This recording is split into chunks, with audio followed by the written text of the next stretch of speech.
Point है centralization and decentralization. अब इससे पहले वाली वीडियो में मैंने आपको 1 से लेकर 7 तक प्रिंसिपल समझा दिए गए और इस वीडियो में मैं आपको 8 से लेकर 14 तक प्रिंसिपल समझाऊंगी। तो 8th वाला पॉइंट है आपका सेंट्रलाइजेशन एंड डिसेंट्रलाइजेशन।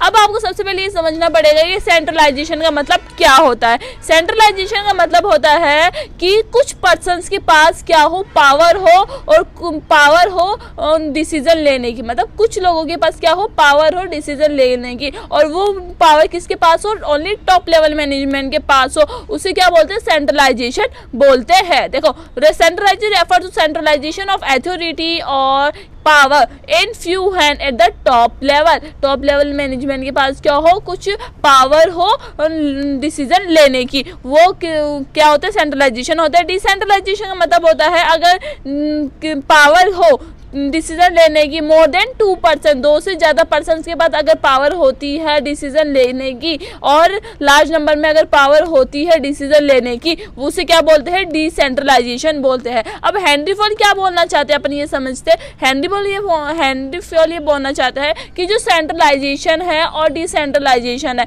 कि जो सेंट्रलाइजेशन वाले जो पर्सन है उनके पास क्या होना चाहिए, अथॉरिटी होनी चाहिए, पावर होनी चाहिए डिसीजन लेने की ऑर्गेनाइजेशन के लिए, बट जो डिसेंट्रलाइजेशन है वो भी बहुत इंपॉर्टेंट है। तो इन दोनों में क्या होना चाहिए, बैलेंस होना चाहिए। अगर आप पूरी अथॉरिटी अगर सेंट्रलाइजेशन को दे देते हो तो इससे क्या होगा कि जो सबऑर्डिनेट्स है, जो एम्प्लॉयज है, वो क्या नहीं कर पाएंगे, अच्छी तरह काम नहीं कर पाएंगे क्योंकि उनके पास पावर नहीं है। अगर डिसेंट्रलाइजेशन कर देते हैं किसी ऑर्गेनाइजेशन में, मतलब पूरी पावर अगर आप किसे दे दे, अगर सबऑर्डिनेट्स को देंगे, लोवेस्ट लेवल को दे दे, तो क्या होगा कि सेंट्रलाइजेशन कोई क्या टॉप लेवल मैनेजमेंट वाले क्या नहीं कर पाएंगे, डिसीजन नहीं ले पाएंगे। तो हेनरी फयोल यही समझाना चाहता है कि सेंट्रलाइजेशन और डिसेंट्रलाइजेशन में क्या होना चाहिए, बैलेंस होना चाहिए। It should neither be completely centralised और नॉर बी डिसेंट्रलाइज्ड, मतलब आपकी जो कंपनी है, ऑर्गेनाइजेशन पूरी डिपेंडेंट सेंट्रलाइजेशन पे भी नहीं होनी चाहिए और डिसेंट्रलाइजेशन पे भी नहीं होना चाहिए।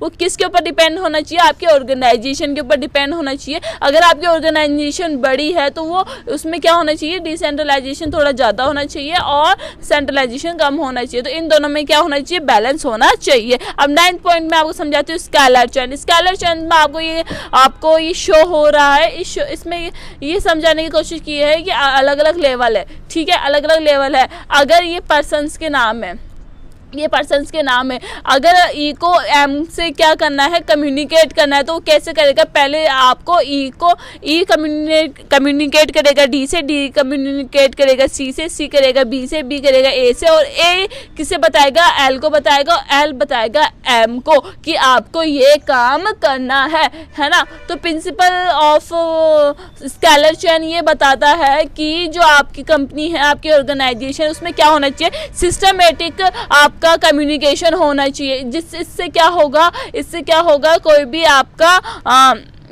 इससे क्या होगा कि आपकी स्मूथ फंक्शनिंग चलेगी, मतलब कोई भी क्राउड नहीं होगा, कोई भी आपकी मिसअंडरस्टैंडिंग नहीं होगी। इससे अगर एक फ्लो में चलेगी, सिस्टमेटिक वे में चलेगी, तो आपकी ऑर्गेनाइजेशन भी सिस्टमेटिक ही चलेगी। अब अपन डिटेल में इसे समझते हैं। जैसे according to Fayol organisation, Fayol के अकॉर्डिंग क्या बताएगी, organise should have a chain. Organisation में क्या होना चाहिए, एक चेन होनी चाहिए, अथॉरिटी की, एक पावर की और एक कम्युनिकेशन की क्या होनी चाहिए, एक चेन होनी चाहिए। वो किससे चलनी चाहिए, from top to bottom, top level से बॉटम लेवल को होनी चाहिए। जैसे टॉप लेवल वाले मैनेजर कौन होता है, आपके सीईओ हुआ, सीईओ को क्या, अगर सीईओ को अगर कुछ कम्युनिकेट करना है सबऑर्डिनेट से, वो डायरेक्ट कम्युनिकेट नहीं करेगा, वो क्या करेगा, अपने छोटे वाले लेवल के जो मैनेजर उनसे कम्युनिकेट करेगा, और कम्युनिकेट स्मॉल लेवल वाले जो मैनेजर है वो किससे कम्युनिकेट करेंगे, सबऑर्डिनेट से करेंगे, सबऑर्डिनेट उनके डिपार्टमेंट से करेंगे। ऐसे क्या होना चाहिए, एक चेन होनी चाहिए, और इससे क्या होगा, स्मूथ फंक्शनिंग होगी। देखो, followed by manager and subordinate से क्या होना चाहिए, ये चेन चलती है। इन केस ऑफ इमरजेंसी, अब फ्योल इसके साथ ये भी बोलते हैं, अगर कोई इमरजेंसी आ जाती है आपकी कंपनी में, ऑर्गेनाइजेशन में, तो आप क्या कर सकते हो, इस चेन को तोड़ सकते हो। आप डायरेक्टली क्या कर सकते हो, ई किससे बात कर सकता है, डायरेक्टली एम से बात कर सकता है अगर कोई इमरजेंसी आ जाए। तो in case of emergency Fayol ने परमिट किया है अ शॉर्टकट शॉर्टकट परमिट क्या, उस शॉर्टकट को क्या नाम दे दिया, गैंग प्लेन नाम दे दिया। मतलब आप डायरेक्ट जाके क्या कर सकते हो, बात कर सकते हो। और अगर डायरेक्ट बात करते हो तो वो डायरेक्ट बात करने का प्रोसेस क्या होता है, गैंग प्लेन होता है, उसे गैंग प्लेन बोलते हैं। कि इसमें क्या किया, स्केलर चेंज के रूल को तोड़ा गया और डायरेक्ट क्या किया गया, कम्युनिकेट किया गया इन केस ऑफ एमरजेंसी। ठीक है, which permit direct communication between the employees working in different position without following the scalar chain का रूल फॉलो किए बिना। तो आप समझ में आ गया स्केलर चेंज क्या होने है। फ्योल ऐसे बोल रहा है कि स्केलर चेन में एक सिस्टमेटिक कम्युनिकेशन होना चाहिए अलग अलग लेवल पे, और वो कम्युनिकेट किसके थ्रू होगा, मैनेजर के थ्रू होगा। अगर कोई इमरजेंसी आ जाती है तो आप क्या कर सकते हो, उस चेन को तोड़ सकते हो, डायरेक्ट कम्युनिकेट कर सकते हो, ये फ्योल ने बोला है। अब टेंथ प्रिंसिपल है आपका प्रिंसिपल ऑफ ऑर्डर। अब यहाँ ऑर्डर का मतलब ये नहीं है कि आप डायरेक्ट ऑर्डर दे रहे हो कि आपको ऐसा करना है, ऐसा करना है, ऐसा करना है, नहीं। ऑर्डर का मतलब यह है कि arrangement of man and material, कि जो भी आपके एम्प्लॉयज है, मैन जो भी आपके काम कर रहे हैं, और जो भी रिसोर्सेज है उनका क्या होना चाहिए, अरेंजमेंट होना चाहिए एट द फिक्स टाइम और एट अ फिक्स प्लेस। मतलब एक फिक्स प्लेस उन्हें सेट होनी चाहिए और एक फिक्स टाइम उन्हें होना चाहिए। ठीक है, समझते हैं। It refer to orderly arrangement of man. इसका मतलब क्या है, प्रिंसिपल ऑर्डर का मतलब, प्रिंसिपल ऑफ ऑर्डर का मतलब है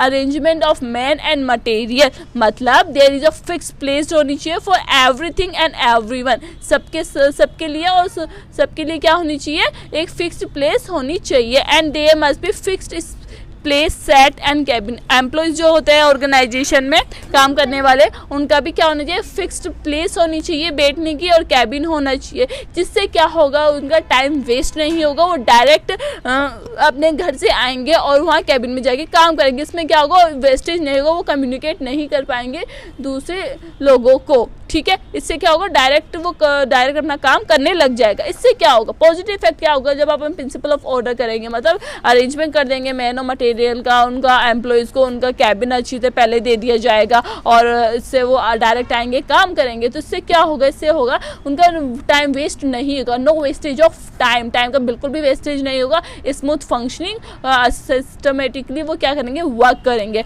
अब अगर आप इसे फॉलो नहीं करते हो तो इससे क्या होगा, मतलब अगर आप प्रिंसिपल ऑफ ऑर्डर फॉलो नहीं करते, अगर एम्प्लॉयज़ को उनकी सीट नहीं बताते कि आपको कहाँ काम करना है, आपका कैबिन कहाँ है, और आपको काम क्या करना है वो भी नहीं बताते, उससे क्या होगा, आपका वेस्ट हो जाएगा टाइम। मतलब एम्प्लॉयज़ का क्या हो जाएगा, वेस्ट ऑफ टाइम हो जाएगा, और उनकी एनर्जी भी वेस्ट हो जाएगी। No able to contact the person, और वो पीपल से भी क्या नहीं कर पाएंगे, कांटेक्ट नहीं कर पाएंगे। है 11th पॉइंट में हेनरी फ्योल ने क्या बोला है, प्रिंसिपल ऑफ इक्विटी। इक्विटी का मतलब होता है समानता का अधिकार, कि जो भी एम्प्लॉयज़ है ऑर्गेनाइजेशन में जो काम कर रहे हैं उन्हें कैसा ट्रीटमेंट मिलना चाहिए, इक्वल ट्रीटमेंट मिलना चाहिए वर्कर्स को भी और एम्प्लॉयज़ को भी।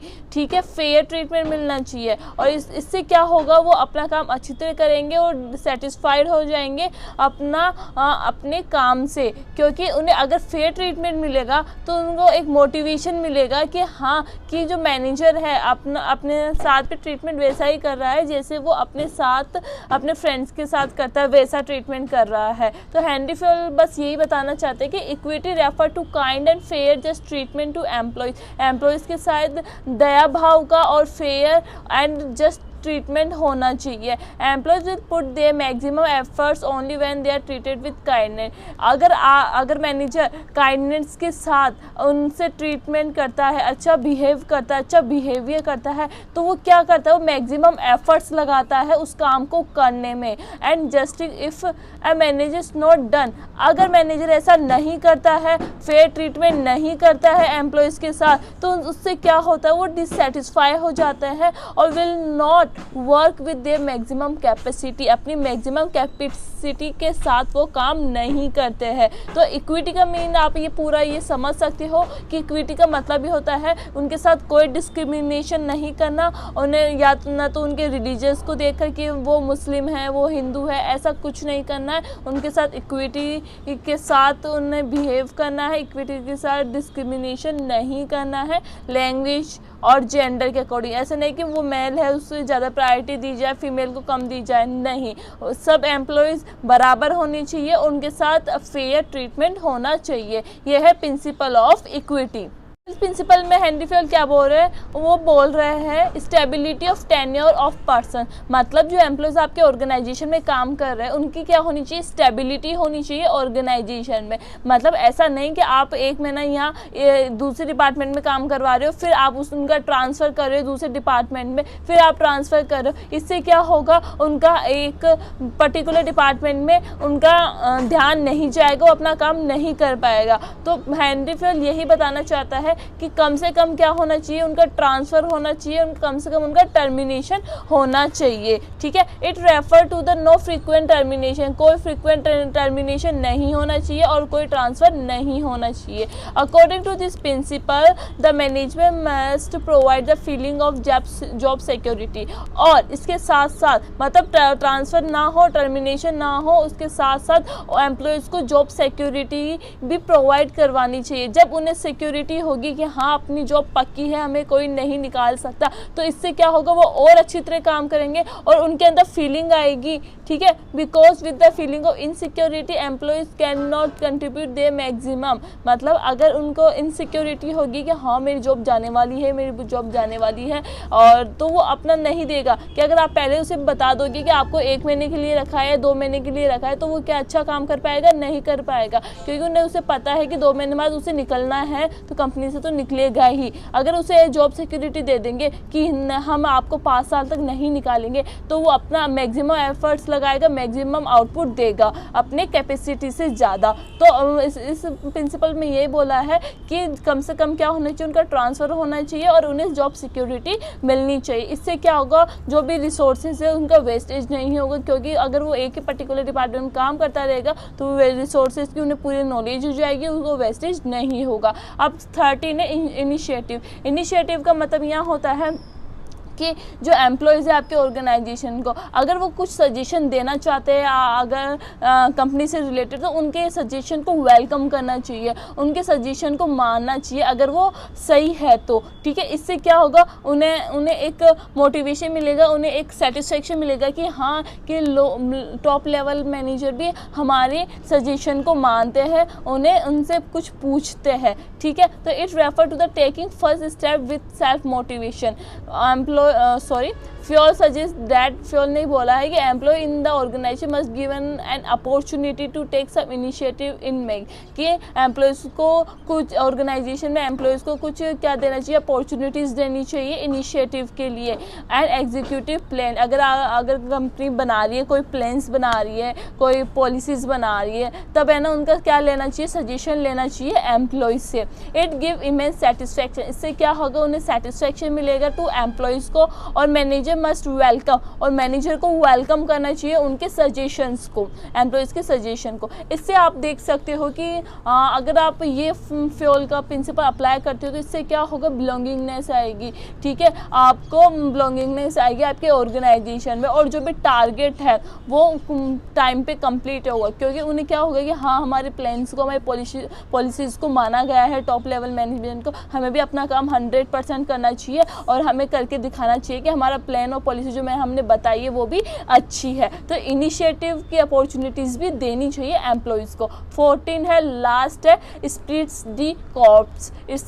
स्पिरिट दी कॉर्प्स का मतलब यह है कि management must encourage and promote team spirit, की जो मैनेजमेंट है उन्हें क्या करना चाहिए, इनकरेज करना चाहिए, प्रोत्साहन करना चाहिए एम्प्लॉयज़ को, एंड उन्हें प्रमोट करना चाहिए किसके लिए, टीम स्पिरिट के लिए, मतलब टीम में काम करे, टीम में मिलकर काम करने के लिए उन्हें क्या करना चाहिए, इनकरेज करना चाहिए। दिस विल ब्रिंग कोऑर्डिनेशन, इससे क्या होगा, एम्प्लॉयज़ में और ऑर्गेनाइजेशन में कोऑर्डिनेशन मेंटेन होगा, वो उन्हें पता होगा कि आपकी टीम क्या चाहती है, कौन किस में एक्सपर्ट है, कौन अच्छा सा काम कर सकता है। अगर वो टीम में मिलकर रहेंगे, सबका दिमाग अलग अलग होता है, सबका अलग अलग दिमाग लगाएंगे और फिर एक जो गोल है उसे वो अचीव कर पाएंगे। ठीक है, कि अगर इस सारी क्वालिटी एक पर्सन के पास नहीं नहीं होती है, अलग अलग क्वालिटी अलग अलग पर्सनस के पास होती है। जब सारी क्वालिटीज़ मिलकर आ जाती है तो वो काम जो दिया गया है ऑर्गेनाइजेशन को वो अच्छी तरह कर सकते हैं एम्प्लॉयज़। तो हमेशा ऐसे होता है स्पिरिट दी कॉर्प्स की है ना,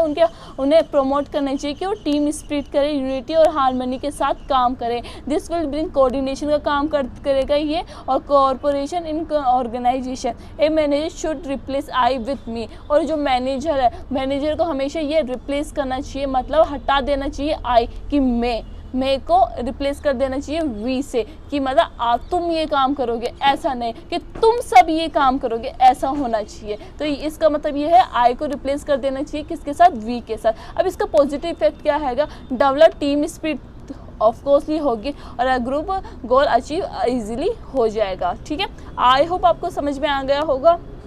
एंड नेक्स्ट वीडियो में आपको साइंटिफिक मैनेजमेंट आपको समझाऊंगी। आई होप आपको वीडियो अच्छी लगेगी। Thank you for watching, bye bye.